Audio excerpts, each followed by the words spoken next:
और इस वक्त की एक बड़ी खबर उत्तर प्रदेश से। उत्तर प्रदेश के संबल में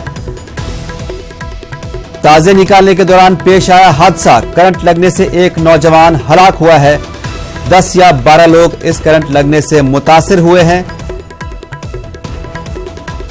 यह हादसा उस वक्त पेश आया जब बिजली लाइन से यह ताजिया आकर टकराया और उसमें करंट लगी। यह वाकया बेहजोई थाने के गांव अकबरपुर का है।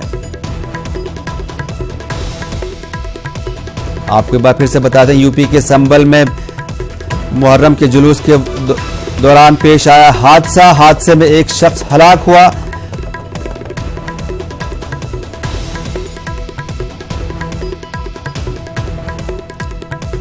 यह हादसा उस वक्त पेश आया जब एक बिजली लाइन से यह ताजिया टकराया और उसमें करंट आया, जिसकी वजह से 10 या 12 लोग करंट लगने से मुतासिर हुए।